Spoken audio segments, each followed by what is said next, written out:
Olá, estamos começando o Saúde em Foco pela TV Câmara. Que bom ter você aqui comigo. Hoje nós vamos falar da dor de cabeça, que é uma companheira de muitas pessoas, uma das maiores causas de incapacidade em pessoas com menos de 50 anos.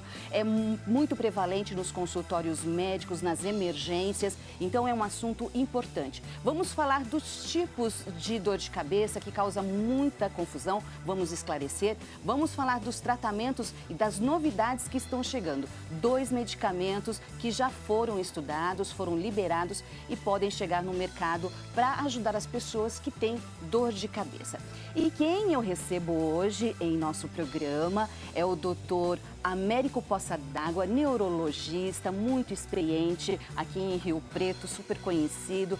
É um prazer recebê-lo, o senhor ter aceitado o nosso convite para bater esse papo com a gente e vai trazer muita coisa boa para a gente. Muito obrigada, doutor Américo. Eu agradeço o convite, estou às ordens para tentar esclarecer tudo o que for possível. A dor de cabeça, ela acomete muitas pessoas no mundo inteiro, causa de incapacidade. É isso mesmo, doutor? Exatamente. A dor de cabeça, que a gente chama de cefaleia, é uma queixa muito frequente no consultório de qualquer médico, desde o clínico geral, otorrino, oftalmologista e no que faz o tratamento e o diagnóstico, que é o neurologista. Que é o neurologista. Então, geralmente as pessoas passam por vários profissionais de várias áreas antes de elas chegarem ao neurologista. E ainda existe, apesar de uma divulgação grande que hoje existe dentro da medicina em relação à dor de cabeça, ela ainda é muito mal diagnosticada. E muito mal explicada e orientada aos pacientes. Então, muitos pacientes sofrem porque a doença não mata. Quem tem dor de cabeça, com exceção das dores de cabeça graves, com lesão, as dores de cabeça chamadas de primárias, que são a doença, principalmente a enxaqueca, ela não mata ninguém, mas ela tem um impacto muito grande na qualidade de vida, inclusive na produção econômica da pessoa, porque ela é causa de muita perda de dia de trabalho e muita perda de produtividade. O senhor recebe o paciente no consultório, ele fala: olha, doutor, nem fui trabalhar hoje porque não estou bem, faz dias. Com certeza, é assim o histórico? Com certeza. Na verdade, o que existe são vários tipos de dor de cabeça. A gente tem uma classificação internacional de dores de cabeça, de cefaleias, que é feita pela Sociedade Internacional de Cefaleia, que é um órgão muito importante. E essa classificação, ela lista pelo menos mais de 100 tipos de dores de cabeça. Por isso que é importante o médico conhecer, porque fazer diagnóstico de dor de cabeça é uma arte, quer dizer, não é uma coisa tão simples. E ela exige tempo e paciência, porque você precisa conversar muito com o paciente, porque o diagnóstico é muito baseado na história que você tira do paciente, nas características da dor, nos fenômenos que acompanham a dor, para você poder fazer o diagnóstico e examinar o paciente, fazer um exame adequado, neurológico, geral, porque existem várias causas e geralmente nas dores de cabeça primárias, aquelas que não têm lesão, os exames são negativos. O diagnóstico é feito... Os exames de imagem? De imagem são negativos. São negativos. O diagnóstico é feito pela história que o paciente nos conta, então eu preciso tirar todos esses dados, e pelo exame neurológico. E geralmente a gente consegue fechar o diagnóstico apenas com isso. Não é necessário, na imensa maioria das vezes, você recorrer a um exame de imagem, por uma ressonância. Isso tudo é ocasional quando a gente tem dúvida, uma causa orgânica, como um tumor cerebral, um processo de meningite, um coágulo, alguma coisa. Então a gente vai recorrer ao exame de imagem. Mas, no geral, as dores de cabeça que aparecem no consultório, geralmente são as primárias. E a mais que leva o indivíduo ao consultório pela incapacitação é a enxaqueca. A enxaqueca. Então, dor de cabeça seria tudo que acomete aqui essa parte, segmento pescoço para craniano. Pescoço para cima. Isso, exatamente. Tudo que acomete a cabeça, o rosto, a parte alta do pescoço. E aí a cefaleia, que seria um nome técnico. Cefaleia na verdade, cefaleia é igual dor de cabeça. Dor de cefaleia cabeça. É um termo médico. Médico. As cefaleias, elas são divididas em 2 grandes grupos, chamadas cefaleias primárias, dor de cabeça primária, quer dizer que a dor de cabeça e a doença. Tudo que você fizer de exames no paciente, eles vão dar negativos. Então, você faz o diagnóstico pela história e pelo exame físico do paciente. Existem as chamadas cefaleias secundárias, são aquelas que causam risco de vida. cefaleias causadas por tumor cerebral, cefaleia causada pela meningite, cefaleia causada por um traumatismo craniano, cefaleia causada por um acidente vascular cerebral, que é o popular derrame, né?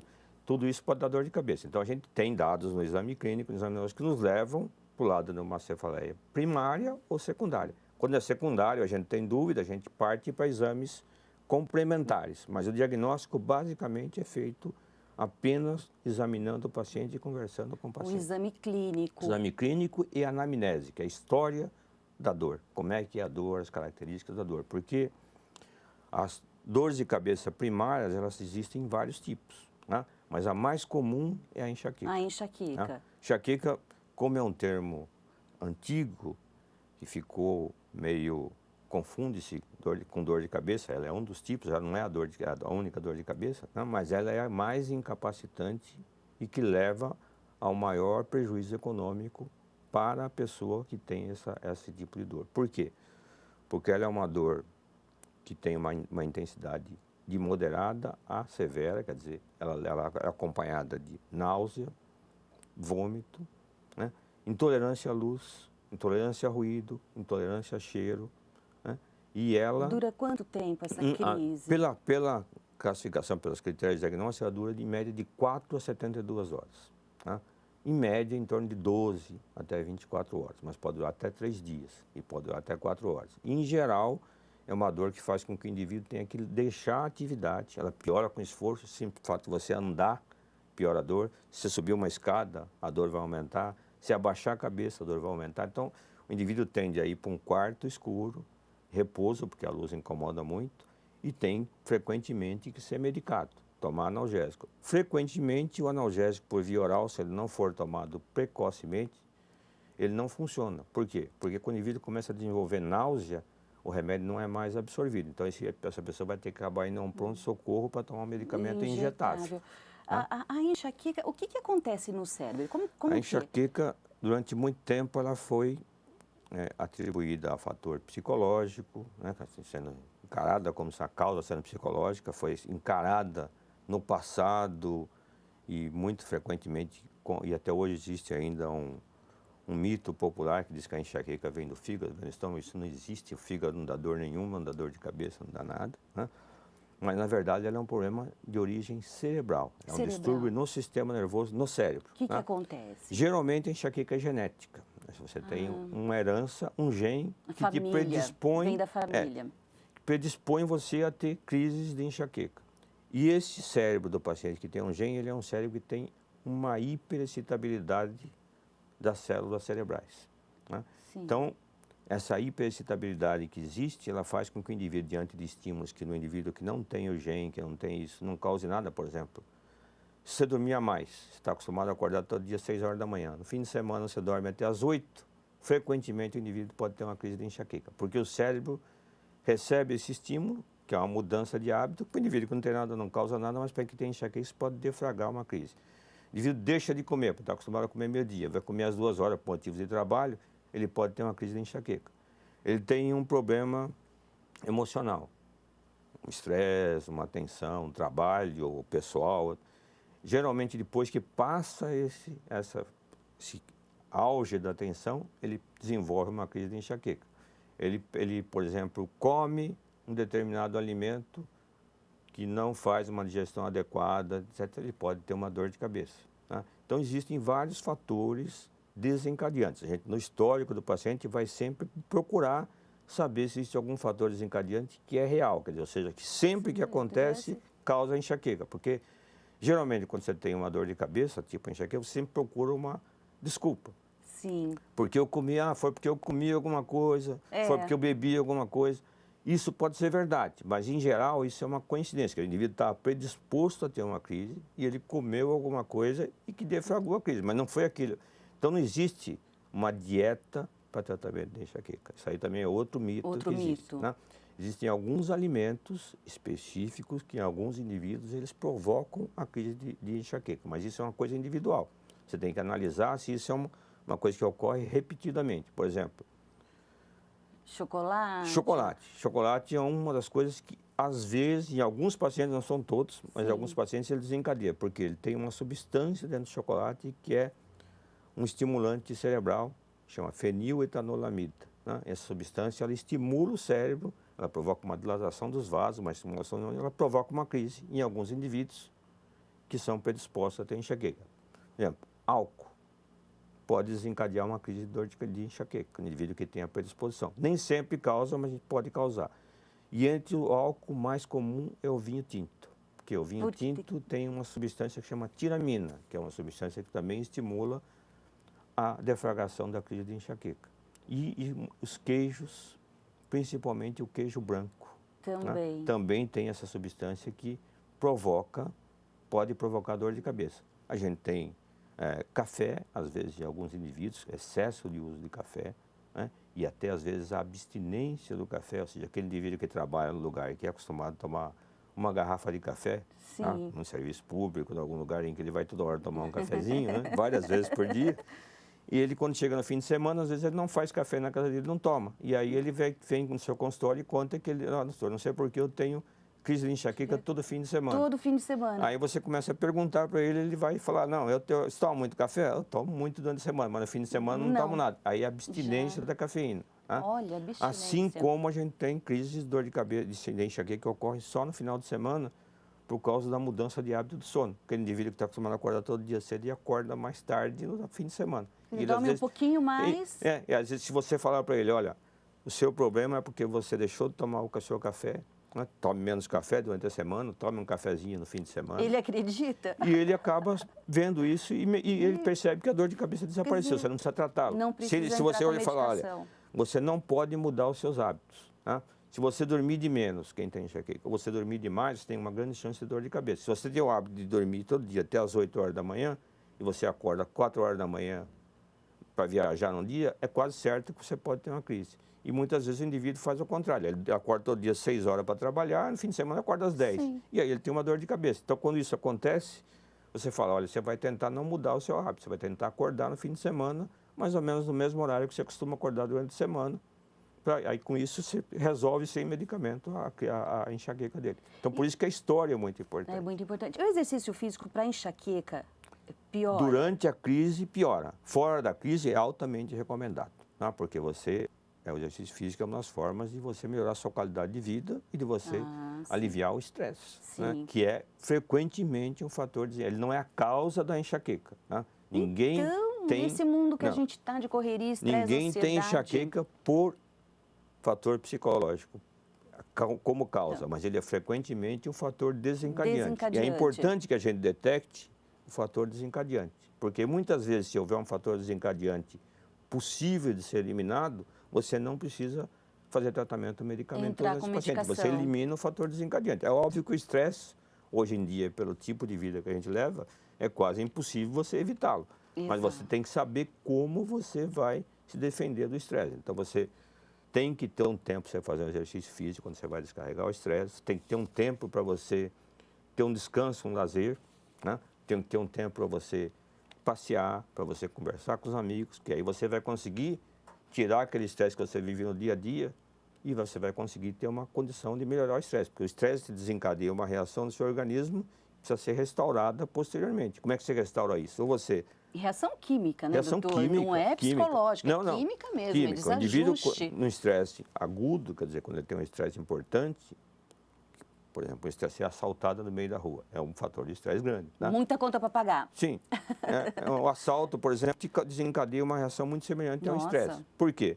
Ele faz com que você se prepare para lutar, para fugir. E para fazer Sobrevivência. Sobrevivência. Para fazer isso, o cérebro libera no seu organismo algumas substâncias. Noradrenalina, adrenalina, cortisol, que é da glândula suprarrenal, que fica em cima do rim, né? Para que você tenha um aumento do batimento cardíaco, um aumento do fluxo sanguíneo, um aumento da contração muscular, mandar mais sangue para o músculo para ele ficar mais forte, você poder correr ou lutar, né? Ao mesmo tempo você dilata a pupila, né? E o seu coração começa a bater mais e você está pronto para reagir. Só que isso é numa situação de estresse aguda. Numa situação de estresse contínuo, a liberação disso aí é persistente em quantidade menor. Isso vai provocando um desgaste muito grande no seu organismo. Nossa. Sem que você tenha restauração, porque você tem um estresse agudo, passou o estresse, você vai descansar, vai recuperar. Sim. Quem tem o estresse todo dia, não tem um lazer, não tem um exercício físico, não tem uma atividade recreativa, o que vai acontecer? Esse estresse vai acumulando e o indivíduo vive permanentemente numa alta carga de adrenalina e uma alta carga de cortisol, o que faz com que ele tenha vários problemas, o que desenvolve um quadro de ansiedade, geralmente tem estresse crônico, depressão frequente, tá?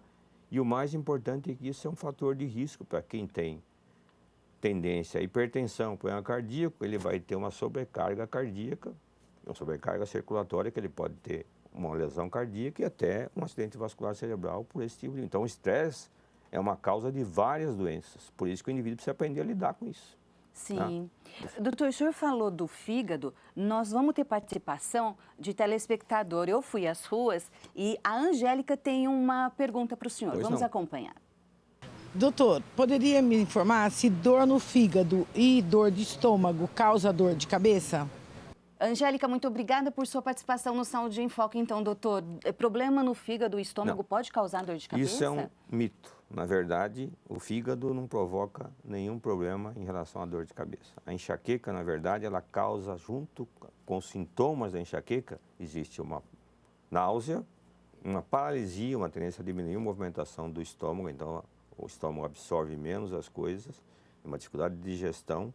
Então, isso é consequência da crise e não causa da crise. Fígado não causa absolutamente nada. Isso é um mito. É que um vem mito.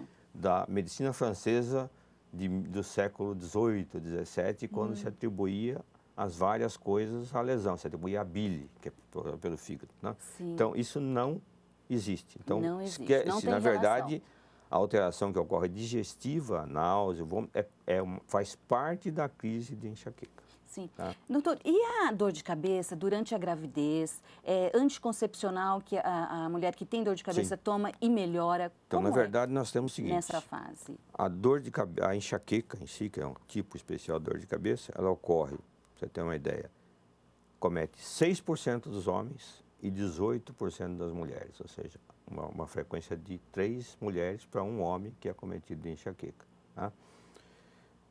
Até os 9, 10 anos de idade, a frequência é igual em menino e menina. Tá? À medida que ocorre a puberdade, que a mulher menstrua, a primeira menstruação, né, que a gente chama de menarca, a enxaqueca torna-se mais prevalente nas mulheres, por causa da influência hormonal, especialmente do estrógeno. Né?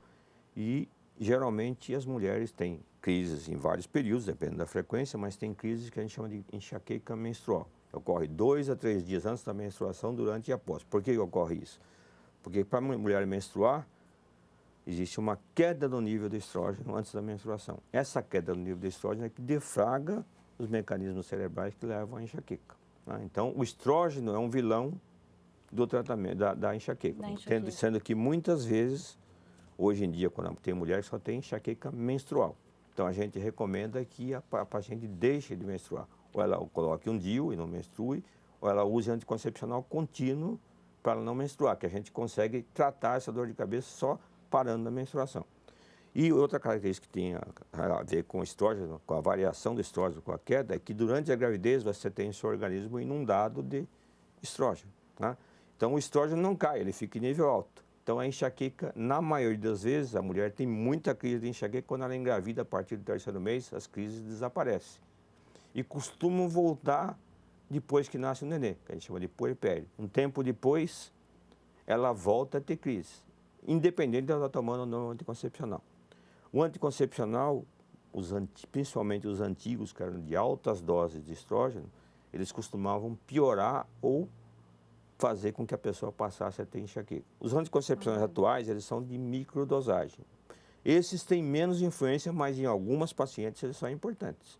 E às vezes a gente sempre tenta tratar nesse paciente.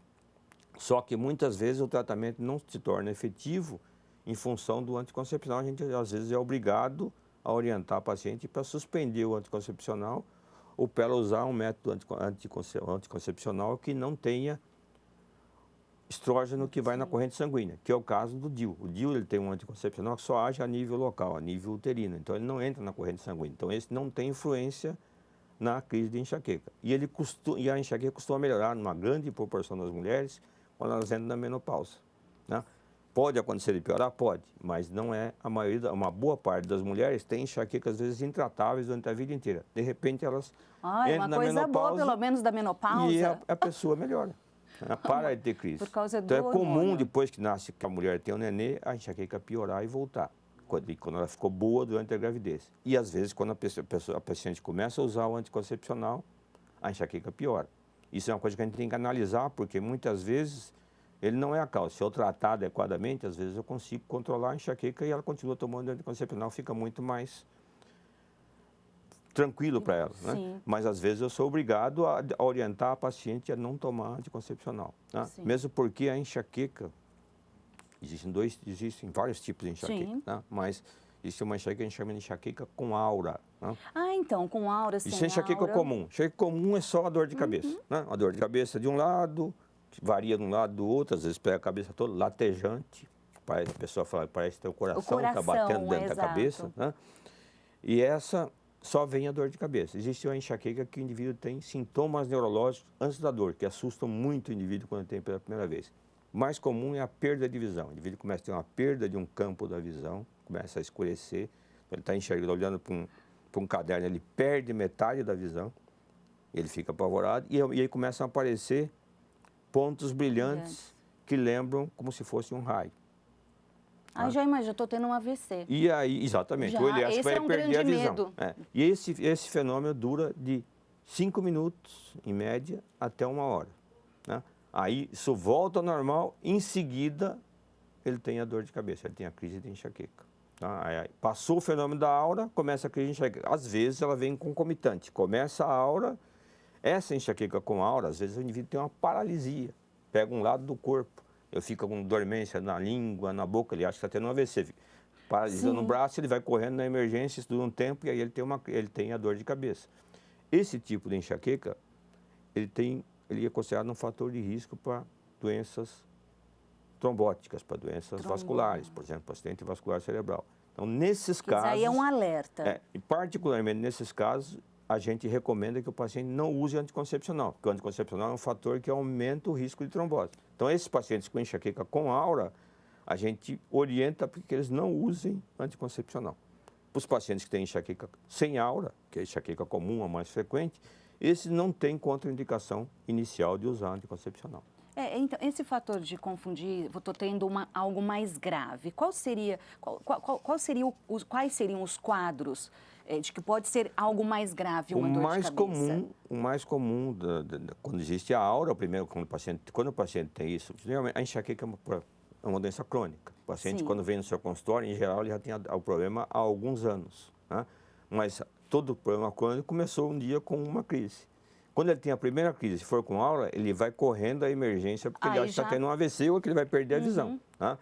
Mas isso, se obedecer esse critério, duração de 5 minutos até 1 hora, você está dentro do padrão.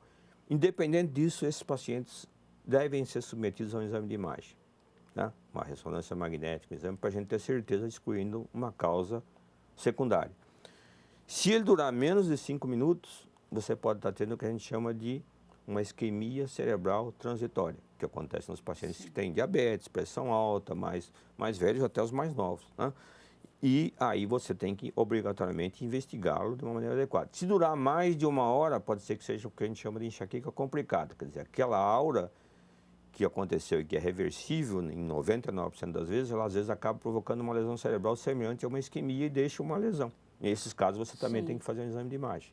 Né? Então, toda vez que o paciente tem, quando ele tem há 5 anos, já teve várias, ele para, se ele estiver dirigindo, é o risco, né? Ele tem que parar o carro, porque ele não consegue enxergar. Ele sabe que aquilo vai durar um tempo, vai passar, ou ele deita, espera, e ele não vai procurar o médico dele que está tratando posteriormente. Já fez exames e excluiu já sabe todas que tem isso, outras né? possibilidades? E já conhece os sintomas. Agora, o que não tem, tendo a primeira vez, esses invariavelmente vai correndo à emergência achando que ele está tendo um AVC. E isso existe ainda uma grande falta de... Mesmo os profissionais da emergência, eles têm muito pouca informação sobre isso. E às vezes eles realmente deixam o paciente assustado, apavorado, porque não conseguem orientar o paciente adequadamente. Então isso é uma coisa muito importante que é uma causa frequente em paciente jovem, principalmente, né? De levar o paciente a uma emergência e ele ser diagnosticado como está tendo um derrame. Um derrame, né? um erro aí de diagnóstico. Sim, e traz um prejuízo, um apavoramento muito grande ao paciente. Mas você vai investigar esse paciente, tá? Mesmo que ele seja, se for a primeira vez, você vai fazer exame de imagem para você ter certeza que não tem. Em geral, não vai dar nada, mas você tem que pensar nisso. Correto. Isso é uma coisa que não é... A enxaqueca com aura é muito menos frequente, em torno de 10% das enxaquecas. E muitas vezes o paciente tem as duas, a com aura e a sem aura. A com aura é bem mais, a com aura é bem mais rara, diferente. Você tem uma crise, às vezes, cada 3 meses, cada 6 meses, às vezes uma vez por ano. A outra não, a outra você pode ter até 8 crises, 10 crises no mês. E no caso que a gente chama de enxaqueca crônica, o indivíduo tem enxaqueca, ele tem mais do que 15 dias por mês de dor de cabeça. E às vezes tem todos os dias. Né? A doença pode evoluir para esse tipo de situação e aí a qualidade de vida no indivíduo fica deplorável. E aí, doutor, eu acho que pode acontecer dos pacientes recorrerem à medicação, exagerar, e nós temos uma pergunta sobre isso. Vamos acompanhar. Doutor, tomar muito analgésico faz mal? A dona Tereza, então, quer saber, tomar muito analgésico faz mal? Como é que é isso? Isso é muito importante, muito importante. Faz muito mal. Né? Que é o remedinho que a gente compra ali na farmácia. Analgésico foi feito para ser usado para uma dor ocasional. Né? Não foi feito para ser usado como tratamento repetitivo, por vários motivos. Primeiro, porque os analgésicos mesmo mais simples, como uma dipirona, um paracetamol, que você vai na farmácia, até agora não tem mais, até no supermercado isso aí pegava, né? E você vai na farmácia, eles te dão. Eles podem causar problemas de fígado, eles podem levar a uma lesão de fígado grande, uma lesão de rim, se eles forem usados muito frequentemente. Então, o analgésico é para ser usado muito ocasionalmente. E na enxaqueca ele tem um problema muito mais sério. Quando você entra no chamado abuso de analgésico, você começa a tomar muito analgésico, quando você tem muitas crises, você piora as crises de enxaqueca. Você entra num círculo vicioso que você tem crise de enxaqueca, analgésico, mais crise de enxaqueca, mais analgésico, você abusa. Abuso de analgésico significa assim, analgésicos comuns, desde que eu falei, dipirona, paracetamol. Você toma mais que 3 vezes por semana, você é um abusador de analgésico e dependência igual a uma droga química, igual a uma cocaína. O indivíduo não consegue deixar os analgésicos. Você pergunta ao paciente no consultório, você tem dor de cabeça todo dia, toma analgésico todo dia, 4, 5 analgésicos por dia. Mas aí resolve alguma coisa? Não, doutor, não melhora praticamente nada. Mas por que você toma? Eu tenho medo que a dor vai ficar pior do que está. Olha só. E isso é uma causa de piora da frequência, da intensidade e da incapacidade de você conseguir tratar esse paciente. Porque esse paciente não vai responder aos tratamentos preventivos. São os medicamentos que você usa diariamente para evitar que você tenha dor de cabeça. Os medicamentos de profilaxia? Exatamente. Existem dois tipos de tratamento. E profilaxia. Tratamento da crise, que aí você vai usar o analgésico naquela crise, tá? Que é para resolver aquela crise. Isso é para aqueles indivíduos que têm crises esporádicas, tem uma crise por mês e que responde bem ao analgésico. Aí você tem que conversar com o paciente, porque existem analgésicos, pacientes que respondem muito bem aos analgésicos mais simples do mundo e outros pacientes que precisam de analgésicos mais específicos. Tá? Hoje a gente já tem há alguns anos analgésicos que foram especificamente desenvolvidos para enxaqueca. Para enxaqueca. Tá? Eles foram pesquisados, já que na enxaqueca existe uma deficiência de serotonina, que é um neurotransmissor cerebral. Eles no laboratório foram especificamente designados para agir no receptor de serotonina. Eles agem em 2 receptores de serotonina, um que fica no vaso, que existe uma dilatação do vaso durante a crise, e esse receptor do vaso faz com que esse vaso não dilate, e ao mesmo tempo ele não dilatando, ele não libera substâncias inflamatórias que levam à dor. E ele também tem um outro receptor que fica no núcleo do trigêmeo, núcleo espinhal do trigêmeo, que é o que acarreia a dor e faz com que o indivíduo sinta a dor. Então ele bloqueia a descarga do núcleo trigeminal para que não chegue a dor a nível consciente no cérebro e o indivíduo não perceba a dor. Então, esse analgésico é um grupo de analgésicos que chama-se triptanos. Né? Triptanos existem vários no mercado, naratriptano, sumatriptano, são analgésicos que só funcionam para dor de cabeça. Se você tomar uma aspirina, você pode resolver uma crise de enxaqueca. Se você resolve uma dor na barriga, resolve uma dor no joelho. O triptano só resolve se for enxaqueca. Se for uma dor de cabeça que não seja enxaqueca, ele não vai ter efeito nenhum. Né? E ele é um remédio que tem uma ação muito específica, muito boa, mas ele é um remédio que tem um custo mais elevado. Né? Então, mas ele é o remédio foi criado, foi desenvolvido no laboratório especificamente para tratamento de enxaqueca. Os outros medicamentos, eles são analgésicos, servem para tudo. Né? Tem remédio para hipertensão que é usado também para Aí nós temos o primeiro tratamento da crise, que é isso que eu conversei com você, da crise. Existe o tratamento preventivo, tratamento profilático. Quando você faz esse tratamento? Quando o indivíduo tem mais do que 3 crises por mês. Esse indivíduo tem 3 crises por mês, ele é um candidato a ser abusador de analgésico, porque ele começa a tomar analgésico, repetidamente ele vai piorando. Então, é importante que o médico veja isso no paciente e já comece o tratamento preventivo profilático o mais rápido possível, que você vai evitar que ele chegue nessa fase. Quando eu pego um paciente que já é um abusador de analgésico, que toma analgésico, tem dor quase todos os dias e toma muito, é difícil eu conseguir tirar esse analgésico, porque ele é dependente, ele não vai querer sofrer com a dor e o medicamento profilático não funciona, porque o analgésico bloqueia a ação. Então, eu sou obrigado a dizer para ele, você tem 2 vias. Ou você vive a vida inteira tomando analgésico, com risco de problema de fígado, de dor de cabeça persistente, não vai sarar nunca.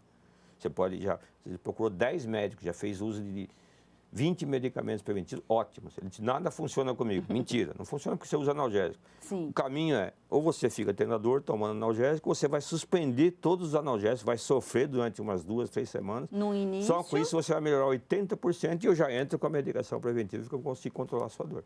Né? Isso é uma coisa muito importante, por isso que o indivíduo não deve ir na farmácia e comprar analgésico. Ele deve procurar orientação do médico, seja um clínico, seja um médico neurologista, mais especificamente, para que o médico o oriente para que ele não... Faça esse planejamento faça a orientação de medicamentoso para que ele não abuse do analgésico. Porque o analgésico é muito fácil, porque você vai na farmácia e compra sem receita. Né?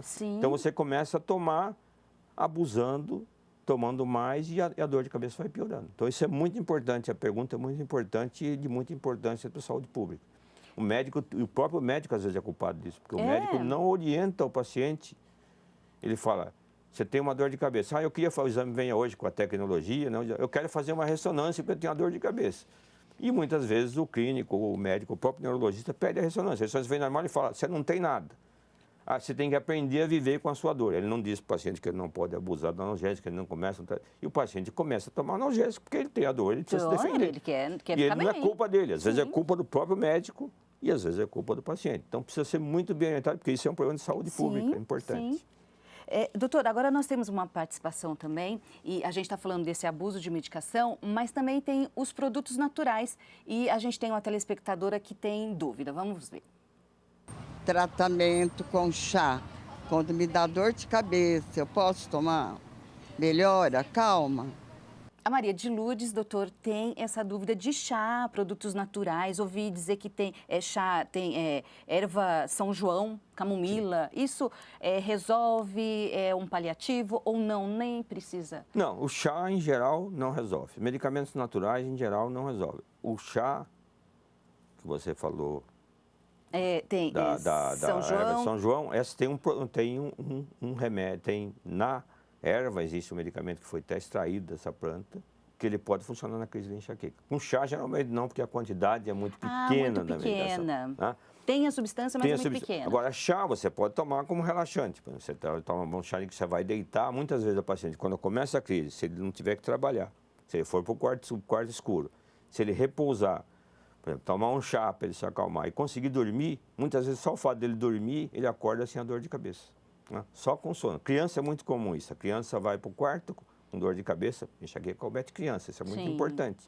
A mãe acha que é frescura da criança, que a criança está querendo faltar à escola. Na verdade, não é. A criança tem enxaqueca, às vezes, muito precocemente, às vezes com 2, 3 anos de idade. Né? E na criança, a dor dura pouco. Então, a criança, às vezes, passa mal, se sente mal, quer ir embora da escola, chega em casa, ela vai para o quarto, deita, dorme, dali a meia hora ela acorda e acorda pulando e brincando.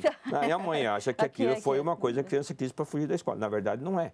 A enxaqueca começa muitas vezes na infância já dando sinais de que existe a herança frequentemente do lado materno, da família materna, porque ela é mais comum em mulheres, né? E a criança tem enxaqueca também.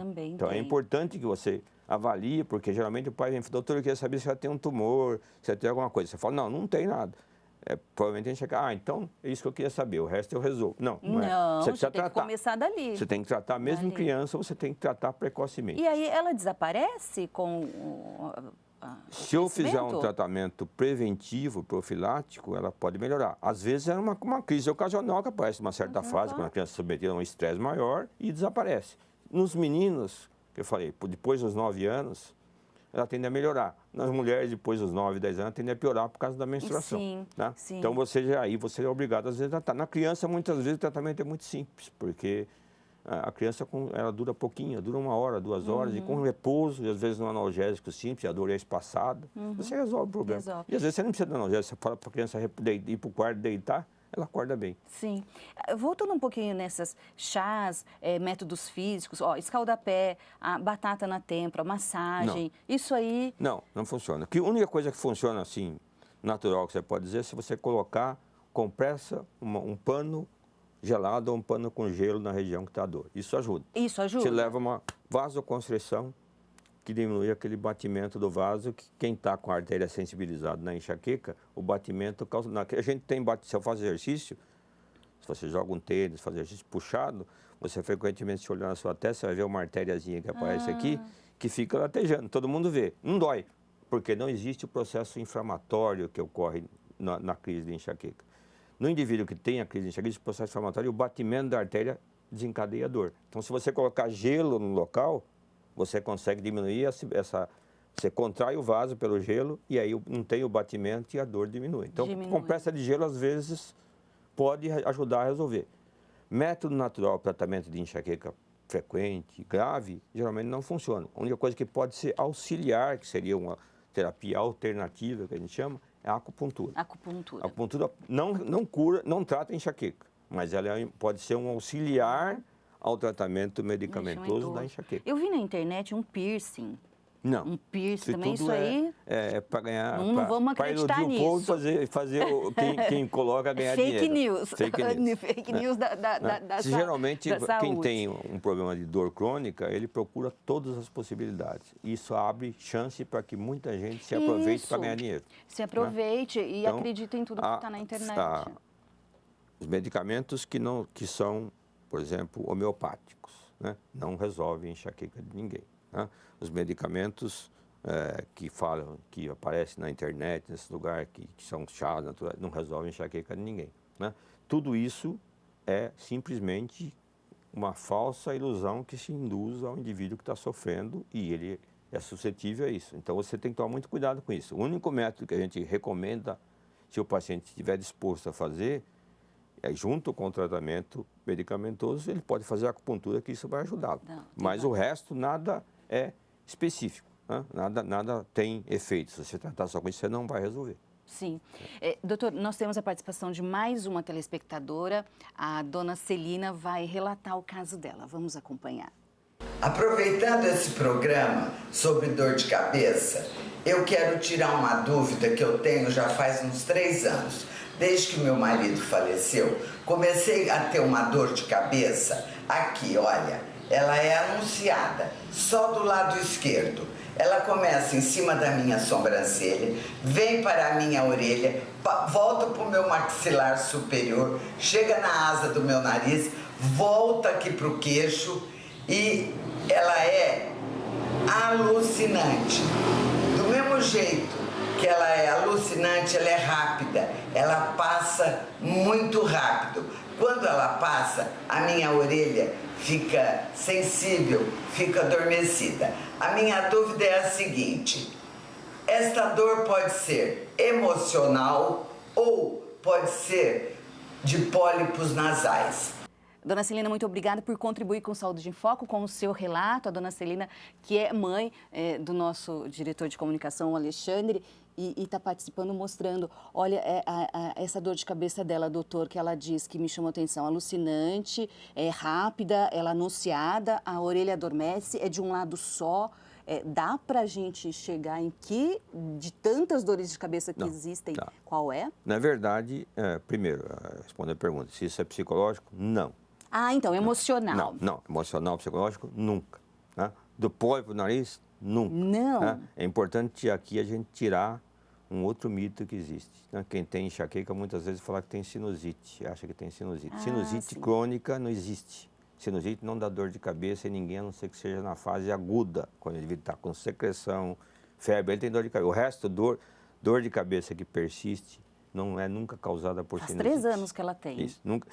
Essa dor que ela está referindo, a gente precisaria de mais detalhes para a duração. É muito importante saber se isso dura segundos ou se dura minutos, ou uma meia hora, 15 minutos, 30 minutos. Por quê?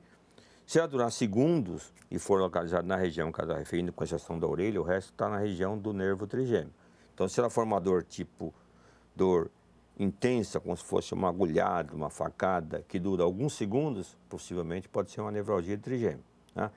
A dormência na orelha não tem nada a ver com a orelha não é inervada pelo nervo trigêmeo, é inervada por outro nervo. O nervo trigêmeo inerva a face, até o ângulo da mandíbula. Até essa que ela região, diz, tá? né? Não inerva a orelha nem o pescoço. Então, se a dor vier aqui para o pescoço, não é mais trigêmeo. Se ela ficar, tem que ficar na face. Geralmente, a nevralgia trigêmeo, ela comete um ramo. Existe o primeiro ramo, que pega a testa, o olho e um pedaço da parte do nariz. O segundo ramo, que pega a região da mandíbula superior. E o terceiro ramo, que pega a mandíbula inferior. Geralmente, a dor do trigêmeo, ela comete um ramo. Mais comumente, o segundo ou o terceiro. Raramente, o primeiro, que é esse que fica perto do olho. Essa dor que ela está contando pode ser uma outra dor de cabeça. Aí precisaria uma anamnese mais adequada, Uma dor história. bem forte. Pode ser uma outra dor de cabeça também primária, diferente da enxaqueca, que chama-se cefaleia em salvas, tá? Que é uma dor de cabeça com características bem específicas. Tem uma localização unilateral, muito intensa, é considerada uma dor das mais intensas que existem, tanto que ela foi conhecida como cefaleia suicida, porque muitos indivíduos têm vontade de se matar durante a crise. Nossa, pela intensidade da dor? Tem indivíduos que batem a cabeça na parede, entram embaixo da cama, Nossa. né? Ela é comparável, para você ter uma ideia, até pior do que uma dor de cólica renal, que é uma dor muito intensa, né? E essa dor, ela tem acompanhamento de alguns sintomas. Ela dura, em média, em torno de 15, 30 minutos, e depois ela sara sozinha, ela para sozinha, e depois pode voltar a ter outra crise, e ela é acompanhada frequentemente de lacrimejamento no olho daquele lado, secreção nasal daquele lado, o olho costuma ficar vermelho, irritado, né? Então, isso, se a gente conseguir definir todos esses dados, esses critérios, a gente pode fechar o diagnóstico nesse tipo de coisa.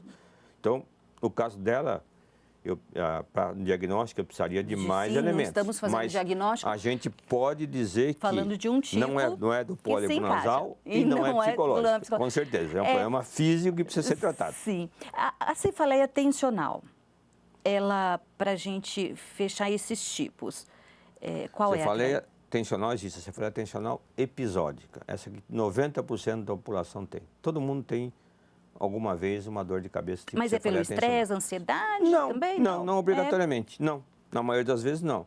Mas pode ser desencadeado, pode ser provocada por isso, mas assim, por um dia que você fica muito tempo na frente do computador, um dia que você trabalha muito, no fim do dia você vai ter uma dorzinha que é diferente da enxaqueca, é uma dor que pega a cabeça toda, às vezes mais o topo da cabeça, uma dor que não é latejante, é impressão, aperto, e que não é de intensidade geralmente leve. E aí a pessoa procura ajuda médica, doutor? Se o paciente tiver isso uma vez ou outra, tem uma vez, passa 2 meses, não procura ninguém. Né?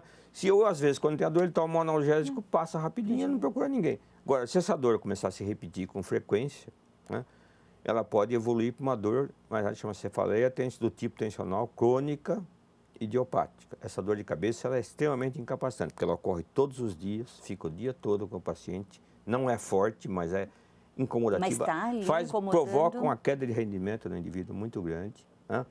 E leva o indivíduo a uma qualidade de vida muito ruim. Então, esse indivíduo ele precisa procurar um médico porque existe tratamento, medicamentos preventivos que resolvem essa dor de cabeça dele. Sim. Tá? Mas é uma dor de cabeça bem mais rara do que a enxaqueca, tá? Muito mais rara. Essa é persistente. A episódica não, essa é comum.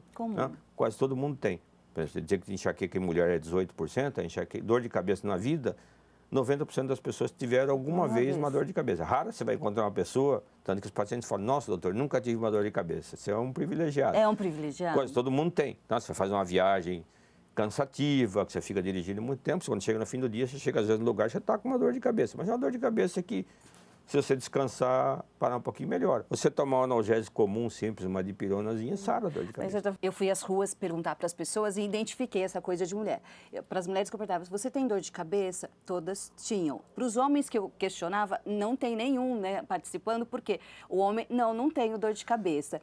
E teve uma senhorinha de 82 anos, só pra gente descontrair um pouco, eu perguntei, a senhora tem dor de cabeça? Ela falou, não, não tenho nenhuma dor, somente a dor do amor, com 82 anos. Isso falei, é uma então... realidade muito bom, muito bom. É uma... Porque dor de cabeça é uma queixa muito frequente e quase todo mundo teve. Só que normalmente é uma dor que não atrapalha a vida. Que não atrapalha, tudo bem. Mas que tem dor de cabeça, tem. Se você tiver uma gripe, você tem dor de cabeça. Agora sim, doutor, para a gente caminhar, o que a medicina está estudando, o que tem de novo? O senhor me disse no início do programa, tem 2 medicamentos aí chegando no mercado. Que medicamentos são esses? E vai atuar em qual tipo de dor de cabeça? Na verdade, a maior parte dos medicamentos preventivos, eles foram profiláticos, eles foram para enxaqueca. Né? Existem os medicamentos habituais, que a gente já usa há muito tempo. Né? Vou citar alguns para te dar uma ideia. Propanolol, que é um medicamento que é usado para o coração, pressão. Excelente profilático de enxaqueca, descoberta há mais de 50 anos, que funciona muito bem. Né? Hoje a gente tem alguns remédios que já foram mais recentes, que foram desenvolvidos, por exemplo, para tratar convulsão, mas que mostraram que são muito bons, que são neuromoduladores, eles modulam a atividade cerebral. 2 são mais importantes, o topiramato, né? É um remédio conhecido, muito conhecido das mulheres, porque no começo elas achavam uma maravilha, porque é o remédio que faz perder peso. Ah, né? sim. Então, até os endocrinologistas começaram a usar, só que isso é um efeito transitório. Mas a grande vantagem dele é que ele não aumenta o peso. E o ácido valproico, que é um anticonvulsivante, que também é muito eficaz na profilaxia de estigma. A gente tem que tomar muito cuidado para usar, principalmente a mulher, porque a mulher que está usando, ela tem que ser recomendada que ela não pode engravidar, porque isso pode causar malformações. Né? Esses são medicamentos de um custo acessível e que a gente usa frequentemente no consultório. Como eu falei que foram desenvolvidos medicamentos específicos para tratar a crise, agora foram desenvolvidos medicamentos específicos para tratar profilaticamente a enxaqueca, baseado na fisiopatologia hoje, na origem da enxaqueca. Se descobriu que na enxaqueca existe, durante a crise, e mesmo fora da crise, uma secreção aumentada de uma substância que se chama CGRP, que é um peptídeo, que é uma parte de uma proteína, chama peptídeo relacionado ao gene da calcitonina, que é uma substância que a gente tem no organismo. Né? Essa substância é uma substância que provoca dilatação do vaso, liberação de substâncias inflamatórias do vaso, aumenta a permeabilidade, libera ao redor do vaso substância inflamatória e causa dor, estimula o trigêmeo causando a dor. Então, hoje, em laboratório, se conseguiu desenvolver alguns medicamentos que são antagonistas da substância, que bloqueiam a substância. Então, nós temos aqui no Brasil já liberados, mas que não estão comercializados, no exterior já existem há mais tempo, basicamente 2 medicamentos. Um que chama-se Erenumab, tá? Que é um anticorpo desenvolvido humanizado, que não vai ter problema, como se fosse uma vacina, né? Sim. Anticorpo monoclonal, que ele age no receptor, porque essa substância, para agir, ele precisa se juntar a um receptor na célula que inicia a ação. Então, esse remédio que já existe, que já está aprovado, chama-se Passurta, né? Ele age bloqueando o receptor. Então, ele ocupa o receptor antes da CGRP ocupar. Então, ele impede a ação do CGRP. Existe um outro, que também já está aprovado aqui no Brasil, chama-se Galcanezumab. É um anticorpo, só que ele é contra o CGRP, ele age diretamente na substância. Esse segundo chama-se Engality. Tá? Vantagem, né? É usado, enquanto o remédio da enxaqueca você tem que usar todos os dias, por um período mínimo de 6 meses. Esse você faz uma injeçãozinha, como se fosse de insulina, uma vez por mês. Uma vez por mês. Tá? Inconveniente, vai ser muito caro. Vai custar em torno de uns R$6 mil o tratamento mensal. Ele não foi liberado no comércio porque a Anvisa, o governo, não liberou o preço ainda desse medicamento. Sempre que você lança o medicamento, ele tem que ser aprovado como medicamento para ser usado. E aí é uma discussão lá no governo, a nível do governo federal, para se estabelecer o preço que o laboratório pode cobrar para a venda. E isso é uma coisa que demora e é um preço alto. Eu sei que nos Estados Unidos ele custa em torno de $1.500 cada injeção. A vantagem, ele vem numa canetinha, você não vê o remédio, não vê a agulha, ele vem prontinho para ser aplicado. Dose dentro de uma caneta, né? E uma única dose mensal. E você faz como uma insulina, você pode aplicar na coxa, na barriga, você coloca a caneta, você arma a caneta, tem toda a explicação, você coloca a caneta em cima da coxa, aperta um gatilho, você nem percebe a agulha, já é feita para entrar no subcutâneo e injetar no subcutâneo. quisesse Então ele é adotar. ele é prático porque você usa uma vez por mês e o paciente mesmo pode aplicar. Né? Só que o inconveniente dele, a gente não sabe o preço aqui no Brasil porque nós não temos isso ainda, mas ele vai ser um medicamento caro. E parece, pelos estudos, que ele é efetivo, mas ele não tem uma efetividade muito maior do que esses remédios são muito mais baratos que a gente usa há muito tempo. Né? Então isso a gente vai ter que analisar e avaliar. Para alguns casos de pacientes, esses casos são resistentes ao tratamento, não respondem. Então essa é uma nova opção que a gente tem no mercado, vai ter no mercado para usar nesses pacientes que são de difícil tratamento para se tentar. Assim como foi lançado como tratamento há alguns anos já, e não pegou muito até pelo custo, porque os efeitos também não... que é a aplicação do Botox, da toxina botulínica. Botox. Né? Em pontos específicos da cabeça, você aplica o Botox e os estudos mostravam que ele tinha um efeito preventivo muito bom. Tinha o inconveniente de que você precisava de um médico para aplicar e o medicamento custa muito caro. Né? Então, essa desvantagem. A vantagem é que o efeito dura de 3 a 6 meses quando ele funciona. Mas a experiência da literatura é muito grande, o laboratório investiu muito nisso, treinou muitos médicos para fazerem cursos, para ensinar os médicos a fazerem isso. Só que todos os casos que eu mandei, os resultados foram ruins. Claro que eu escolhi sempre para mandar os casos difíceis de serem tratados. Né? Por causa mas parece que realmente ele não é tão bom quanto os estudos mostravam, porque o laboratório baixou muito a propaganda, quer dizer, deixou de fazer, de investir tanto, porque o resultado não foi tão bom como se esperava. Mas é uma opção que a gente tem para aqueles casos de difícil tratamento, custa caro, mas dura de 3 a 6 meses. Aí depois de 3 a 6 meses, se o indivíduo voltar a ter crise, você volta a fazer uma nova aplicação. Isso também, essa é uma opção que existe, mais recente, né? Que está nessa disposição para se tentar. Porque lógico, a maior parte dos casos a gente resolve com os medicamentos habituais. Se o médico tiver experiência, for acostumado a tratar a enxaqueca, ele vai resolver uma grande parte dos casos. Existem alguns casos que você tenta tudo e não resolve. E esses pacientes, as terapias novas, podem ser novas opções para que ele possa resolver a dor de cabeça dele e melhorar a vida dele.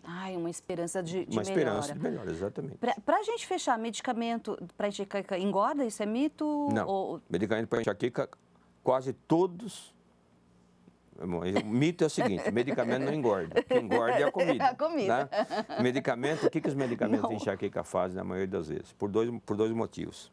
Alguns tendem a aumentar o apetite. Isso é uma característica da maioria deles. Quando aumenta o apetite, você tende a comer mais. Quando você tende a comer mais, o que você vai procurar para comer? Não vai procurar uma fruta, uma salada. Você vai comer um doce, aí você vai engordar, principalmente se você tiver tendência. Né?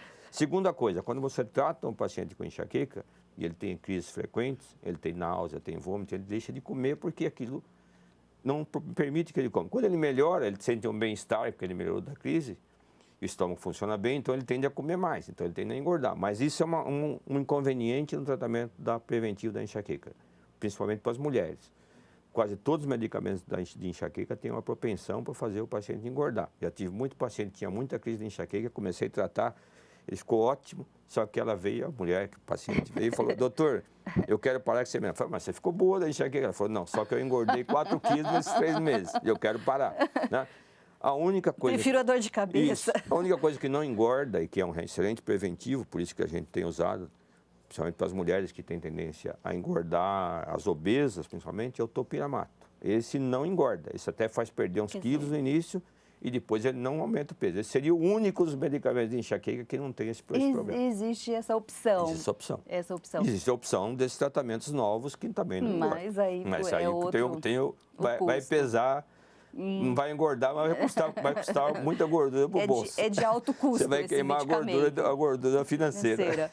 Doutor, só agora finalizando mesmo, o cérebro não sente dor, são as estruturas em volta, é isso, né? O tecido cerebral é indolor. É indolor. O que dói são as meninges, são a pessoa acordada. Isso. As que dói são o couro cabeludo, a parte inicial do osso, que chama-se periósteo, que é a parte inicial do osso, esse dói, tem inervação. Né? Depois que você entra no cérebro, o que dói são as meninges, são aquelas membranas que vão ao cérebro, elas são altamente inervadas, e os vasos que ficam ali. O tecido cerebral você pode furar, que ele não dói. Não dói. Não dói. Então, o cérebro em si, o tecido cerebral, os neurônios, a substância cinzenta e branca cerebral, essa é a indolor. O que dói são as estruturas que ficam ao redor dele. Sim. Doutora Mary, chegamos ao final do programa. Eu não disse para vocês, gente, que ia ser uma conversa muito boa, que ele ia trazer muita coisa boa para a gente. Eu só tenho a agradecer, uma conversa maravilhosa, mais que de consultório, e estendo o convite para voltar novamente, doutor. Bom, eu agradeço o convite e estou à disposição. Assim, se a gente combinar outra vez, estou à disposição para voltar. Muito obrigada.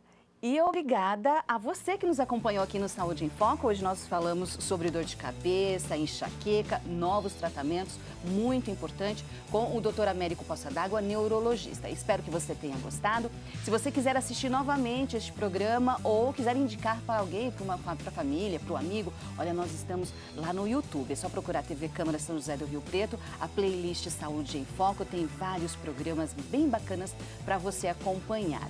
Olha, eu te espero no próximo Saúde em Foco. Fique muito bem, cuide da sua saúde, do seu corpo e até mais. Tchau!